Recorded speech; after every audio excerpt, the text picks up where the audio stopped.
দেখো স্টুডেন্টস, তোমাদের আমি পড়াচ্ছিলাম equilibrium in physical and chemical process, ভৌত এবং রাসায়নিক প্রক্রিয়ার সাম্য। এই চ্যাপ্টারটা শুরু করেছিলাম। চ্যাপ্টার শুরু করে তোমাদেরকে একটা পার্ট পড়িয়েছিলাম, আমি সেকেন্ড পার্ট শুরু করছি। তো দেখো, আমি এই পার্টে তোমাদেরকে যেটা পড়াবো, আগের ক্লাসে একটুখানি শুরুটা করেছিলাম, সময়টা হয়ে গেছিল বলে আর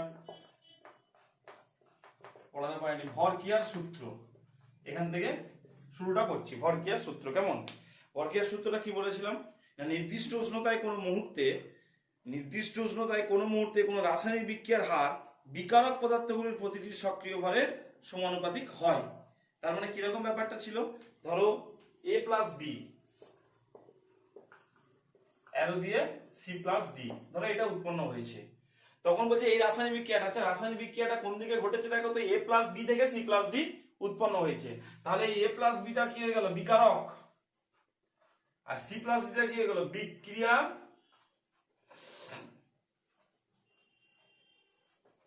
জাত পদার্থ বা বিক্রিয়া লব্ধ পদার্থ। তাহলে এখানে এই বিক্রিয়াটার হার কি হয়ে যাবে, আর সমানুপাতিক, বলছে সক্রিয় ভরের গুণফলের সমানুপাতিক, বিকারক পদার্থগুলির সক্রিয় ভরের গুণফলের সমানুপাতিক। সক্রিয় ভর মানে কনসেন্ট্রেশন, ঠিক আছে? তাহলে আর সমানুপাতিক concentration of A into concentration of B. আচ্ছা, এখানে দু ধরনের বিক্রিয়া থাকে। যদি এটা উভয়মুখী বিক্রিয়া থাকতো, এটা এক রকমের বিক্রিয়া হলে, একমুখী বিক্রিয়া হলে এটা তার রেট, বিক্রিয়ার হার হচ্ছে এটা হচ্ছে ভরক্রিয়ার সূত্র। যে কোনো মুহূর্তে কোনো নির্দিষ্ট তাপমাত্রায় কোনো বিক্রিয়ার হার ও আর বিকারক পদার্থগুলির সক্রিয় গুণফলের সঙ্গে সমানুপাতিক, এটাই ছিল ভরক্রিয়ার সূত্র। আচ্ছা, যদি এটা উভয়মুখী বিক্রিয়া থাকতো, মানে চিহ্নটা এরকম থাকতো, তাহলে দেখো a প্লাস বি থেকে সি প্লাস ডি, মানে এই যে উপরে অ্যারোটা, এটা যদি ফ্রন্ট সাইড হতো, মানে সম্মুখ বিক্রিয়া, আগের পাঠে আমি বলছিলাম, তাহলে এটা হয়ে যাবে ব্যাক সাইড রিঅ্যাকশন, মানে পশ্চাৎমুখী বিক্রিয়া। তো যাই হোক, এখানে এই সমীকরণটা কি হতো, আর সমান K into concentration of A into concentration of B. এখানে কেটা কি হয়ে গেল, কে হচ্ছে সাম্য ধ্রুবক, এটা গেল একমুখী বিক্রিয়ার ক্ষেত্রে। যখন আমি উভয়মুখী বিক্রিয়া বলবো, উভয়মুখী বিক্রিয়া দেখো দুটো এখানে সাম্য ধ্রুবক দুটো হবে কি না, দেখো যদি আমি ফ্রন্ট সাইড মানে সম্মুখ বিক্রিয়াটা ধরি, সম্মুখ বিক্রিয়াটার ক্ষেত্রে কি হবে, a প্লাস বি থেকে সি প্লাস ডি, মানে এই মাত্র যেটা করলাম, তাহলে এখানে কি হবে, রেট ইজ সমানুপাতিক কি হয়ে যাবে, concentration of A into concentration of B, আর সমান কে এফ। এখানে সম্মুখ বিক্রিয়ার সাম্য ধ্রুবকটাকে আমরা কে এফ নিয়ে নিচ্ছি আমি, তাহলে কে এফ ইকুয়াল টু হয়ে গেল concentration of A into concentration of B. আরেকটা দেখো বিক্রিয়া হচ্ছে, কিন্তু সেটা কি না, আর সমানুপাতিক, ধরো এইখান থেকে এটা যেটা হচ্ছে পশ্চাৎ বিক্রিয়া যেটা, তাহলে তখন কি হয়ে যাবে, concentration of C into concentration of D, তখন কি হয়ে যাবে, R R equal to K B concentration of C into concentration of D. বোঝা গেল? তাহলে এই হচ্ছে তোমার সম্মুখ বিক্রিয়া আর পশ্চাৎ বিক্রিয়া, মানে একটা উভয়মুখী যদি বিক্রিয়া হয়, সেই উভয়মুখী বিক্রিয়ার ক্ষেত্রে আমরা এটা করলাম। আচ্ছা, তার মানে আমি যদি এটাকে 1 নম্বর সমীকরণ বলি, তাহলে এটাকে আমি 2 নম্বর সমীকরণ বলতে পারি, ঠিক আছে? আমরা ভরক্রিয়ার সূত্রটা প্রথমে একমুখী একটা সমীকরণের ক্ষেত্রে দেখলাম, একমুখী রাসায়নিক বিক্রিয়ার ক্ষেত্রে। এবার আমরা একটা উভয়মুখী বিক্রিয়ার ক্ষেত্রে দেখছি।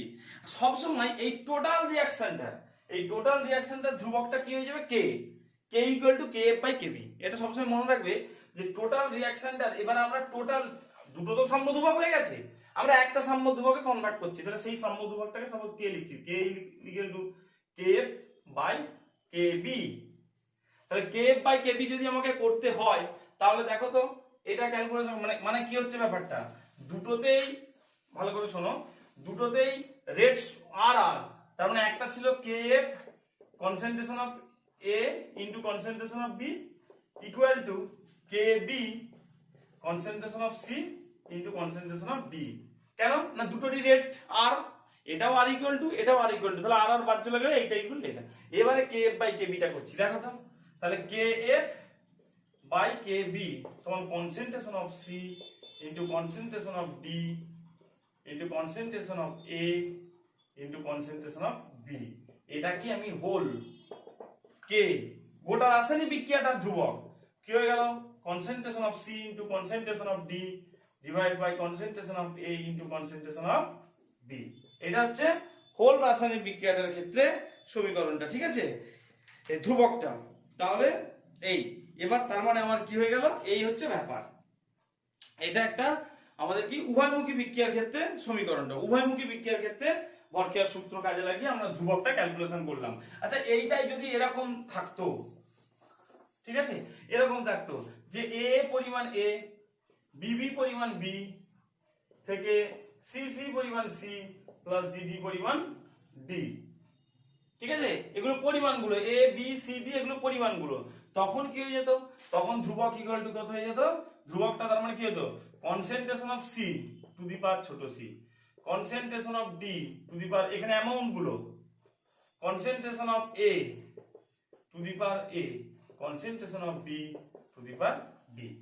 দেখো এটা বুঝতে পারলে কি পারলে না, এইভাবে আমাদের উভয়মুখী বিক্রিয়ার ক্ষেত্রে ধ্রুবককে ক্যালকুলেশন করতে হয়। বুঝতে পেরেছো, এই হচ্ছে উভয়মুখী বিক্রিয়ার ক্ষেত্রে ধ্রুবক, ঠিক আছে।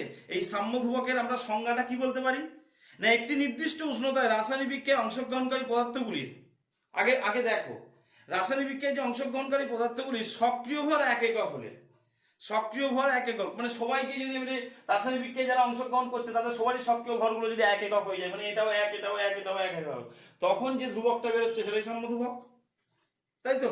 তখন বিক্রিয়াটির বা বিক্রিয়াটির হার যদি আমরা হার দিয়ে প্রকাশ করি, সেটা দাও, ধরো আর ইকুয়াল টু কি বলেছিল, আর ইকুয়াল টু বেরিয়েছিল কে, সেটা এফ হোক এটা কে হোক, concentration of A into concentration of B. এখান থেকে আমরা যদি সংজ্ঞাটা দিতে চাই, তাহলে এই কনসেন্ট্রেশন অফ এ এটাকেও 1 ধরছি এটাকেও 1 ধরছি, তখন কি হয়ে যাবে, R equal to K into 1 into 1, তার মানে হয়ে যাবে কি আর ইকুয়াল টু কে, বিক্রিয়ার হারটাই হয়ে যাচ্ছে সাম্য ধ্রুবক। কখন না, যদি রাসায়নিক বিক্রিয়ায় যারা অংশগ্রহণ করছে তাদের সক্রিয় ভরটা যদি 1 হয়, সক্রিয় ভরগুলো যদি প্রত্যেকের, তাহলে কোন রাসায়নিক বিক্রিয়ায় অংশগ্রহণকারী বিকারক পদার্থগুলির সক্রিয় ভর যদি প্রত্যেকের 1 হয়, তাহলে ওই অবস্থাতে ওই রাসায়নিক বিক্রিয়াটির যে হার সেটাই হচ্ছে তার সাম্য ধ্রুবক। এটা সাম্য ধ্রুবকের আমরা সংজ্ঞা বললাম। এখন সাম্য ধ্রুবককে আমরা দেখলাম, একটা একমুখী বিক্রিয়া হলে তার ক্ষেত্রে সাম্য ধ্রুবক এইভাবে ক্যালকুলেশন করলাম, একটা উভমুখী বিক্রিয়া হলে সাম্য ধ্রুবক এইভাবে ক্যালকুলেশন করলাম, ঠিক আছে। আচ্ছা এইটা দেখো, এইটা তার মানে কি বলতো, ধরো এরকম ছিল, আমি একটা রিঅ্যাকশন আমি রেড কালারে এটা কি, এটা তোমরা বুঝতে পারছো কি, C to the power C, D to the power D, A to the power A, মানেটা কি অ্যাকচুয়ালি, মানে এটা হচ্ছে ধরো N2 প্লাস 3H2 থেকে হয়ে গেল 2NH3, ধরো এর ক্ষেত্রে, তার মানে এর ক্ষেত্রে ধ্রুবকটা কত হয়ে যাবে, K, concentration of product NH3 সেটা কত পরিমাণ ছিল, 2 পরিমাণ ছিল, মাথায় 2 হয়ে যাবে, into concentration of reactant divide by N2 তার মাথায় 1, এখানে তো কিছু নেই 1, into concentration of hydrogen, but সেটা আছে 3 গুণ পরিমাণ, তার মাথায় 3 হবে। এইগুলো হচ্ছে মাথায়, ঠিক আছে, এই এই সি ডি এ বি মানে এগুলো, এই সিটা এই সিটা এই এটা এই এটা, মানে এগুলো পরিমাণগুলোকে বোঝাচ্ছে, এগুলো পরিমাণগুলো কতটা করে এ আছে কতটা করে বি আছে, আশা করি তোমরা বুঝতে পেরেছো। আচ্ছা এই সাম্য ধ্রুবক তোমাদেরকে এই যে বললে, এই সাম্য ধ্রুবক অনেক রকমের আছে, যেমন আমরা এই মুহূর্তে যদি ইকুইলিব্রিয়াম কনস্ট্যান্টটা কেসি, আমরা সাম্য ধ্রুবককে দেখো, এই যে সাম্য ধ্রুবকটা আমরা পড়ছি, মুছে দিচ্ছি আমি একটু, আমরা এই সাম্য ধ্রুবকটা দুভাবে পড়তে পারি, একটাকে কেসিও বলতে পারি ইকুইলিব্রিয়াম কনস্ট্যান্ট, আর একটাকে KP, equilibrium constant in concentration আর ইকুইলিব্রিয়াম কনস্ট্যান্ট ইন প্রেসার, ঠিক আছে, আংশিক চাপ আর কনসেন্ট্রেশনে যে ইকুইলিব্রিয়াম কনস্ট্যান্ট, তখন কি হয়ে যাবে, ধরো ওই রাসায়নিক বিক্রিয়াটা নিয়েছি a A b B arrow দিয়ে c C plus d D, তাহলে তখন এর হয়ে যাবে কেসি ইকুয়াল টু, কনসেন্ট্রেশন দিয়ে লিখতে হবে, মানে আমি কনসেন্ট্রেশন দিয়েই তোমাদেরকে দেখিয়েছিলাম, এই যে দেখো কনসেন্ট্রেশন দিয়ে আমরা দেখেছিলাম, ঠিক আছে, এই, আর যদি আমরা কেসি আকারে ডিনোট করি, মানে এই যে কেসিটা কেপিটা, তখন কেপি হয়ে যাবে মোলার ভোগ, মানে তোমাদের আংশিক চাপ দেখতে হবে কেপি পি, ঠিক আছে, আর দেখো C to the power C into P, D to the power D into P, a to the power a into p p to the power b। এই হচ্ছে কেপিকেসি লেখার নিয়ম। দেখো এই হচ্ছে কেপিকেসি লেখার নিয়ম। যখন আমাদেরকে কেসি বলবে তখন সেটা সি কনসেন্ট্রেশন দিয়ে লিখবো, যখন সেটা কেপি বলবে তখন আমরা আংশিক চাপ পি দিয়ে লিখবো। বুঝতে পেরেছো? এই হচ্ছে কেপিকেসি। আবার একটা মোলার ভগ্নাংশ কে এক্স দিয়েও বলতে পারে। যখন কে এক্স বলবে তখন যদি কে এক্স বলে, আমি এখানে রেড পেনেতে লিখে দিচ্ছি, দেখো যদি কে এক্স, এটারই আরেকটা বেরোয় কে এক্স, তাহলে এক্স টু দি পাওয়ার ঠিক একইভাবে যেমন লিখছি X to the power C to the power C into X D to the power D X to the power A to the power A into X B to the power B. যেটা দিয়ে বলবে কেপিও হতে পারে, Casio হতে পারে, কে এক্সও হতে পারে। তার মানে এখন একটা কোশ্চেন আসছে, তার মানে যে কোনো একটা উভয়মুখী বিক্রিয়ার ক্ষেত্রে তার মানে কেপিও যা কেসিও কি তাই? কারণ কেপি শুধুমাত্র পি দিয়ে লিখে দিলেই হয়ে গেল, আর কেসি সি দিয়ে লিখে দিলেই হয়ে গেল। তাহলে কেপি কেসির মধ্যে কি আলাদাভাবে কোনো সম্পর্ক আছে? সেটা আমাদেরকে দেখতে হবে যে কেপি কেসির মধ্যে আলাদা করে কোনো সম্পর্ক আছে কিনা। আচ্ছা, এইটা পড়ার জন্য আমি কেসিটা লিখে রেখে দিচ্ছি। কেসি ইকুয়াল টু কি বললাম? Concentration of C into C, concentration of D to the power D, concentration of A to the power A, concentration of B to the power B. আমি কেসিটা লিখে রেখে দিলাম, ঠিক আছে? এটা কেসিটা গেল। আচ্ছা, আর কেপিও তো তোমরা জানোই, পি দিয়ে ওটার লেখা থাকলেও হতো। আচ্ছা, এবার দেখো আদর্শ গ্যাস, যদি আমরা আদর্শ গ্যাস এই সূত্রগুলো মেনে চলছে, এখানে 4টে গ্যাস রয়েছে, A gas, B gas, C gas, D gas, প্রত্যেকে যদি আদর্শ গ্যাস মেনে চলে এবং এর মোল সংখ্যা যদি এন এ হয়, এন সাফিক্সে ছোট হাতের এ, এই বড় হাতের এ, আমি ধরুন এর মোল সংখ্যা ধরে নিলাম এন এ, এর মোল সংখ্যা হচ্ছে এন বি, এর মোল সংখ্যা হচ্ছে এন সি, আর এর মোল সংখ্যা হচ্ছে এন ডি। এগুলো যদি মোল সংখ্যা হয়ে থাকে তাহলে আমরা কি বলতে পারি? পিভি ইকুয়াল টু এনআরটি, সেই আদর্শ গ্যাসের সমীকরণ আমি লিখতে পারি তো, পিভি ইকুয়াল টু এনআরটি। তাহলে পিভি ইকুয়াল টু এনআরটি যদি মলার ফর্মুলা হয়ে থাকে তাহলে এক্ষেত্রে কি হয়ে যাবে? এ গ্যাসটার ক্ষেত্রে কি হয়ে যাবে? এ গ্যাসের ক্ষেত্রে পি এ ভি, ভি সবারই আয়তন, এন এ আর টি, বলা যায় নাকি? দেখো তো, P A V equal to N A R T, এটা তো লেখা যায়। আচ্ছা, এখান থেকে আমি যদি এই ফর্মুলাটাকে এইভাবে লিখি যে P A equal to N A by V into R T. আচ্ছা, এন এ বাই ভিটা কি বলতো? মোল সংখ্যাকে আয়তন দিয়ে ভাগ করলে কি পাওয়া যায়? ওর গাঢ়ত্ব পাওয়া যায়। আচ্ছা, এটাই তো কনসেন্ট্রেশন অফ এ, এটাই তো concentration of A. Concentration of A মানে এই গ্যাসটির গাঢ়ত্ব মানে কি? ওর মোল কত আয়তনে আছে। তাহলে এন এ বাই ভি এটা লেখা যাবে না? তাহলে দেখো আমি লিখতে পারি পি এ ইকুয়াল টু, ভালো করে দেখো তো, concentration of A R T. P A equal to আমি লিখতে পারি না, কনসেন্ট্রেশন অফ এ আর টি। হ্যাঁ, আবার পিবি ইকুয়াল টু আমি লিখতে পারি তো, পিবি ইকুয়াল টু। আচ্ছা, তাহলে কেপি, এবার কেপি রিলেশনটাই দেখো তো। তাহলে কেপি কি বলা ছিল? আমি কেপিটা লিখছি, দেখো। তাহলে একটা আমরা পেলাম।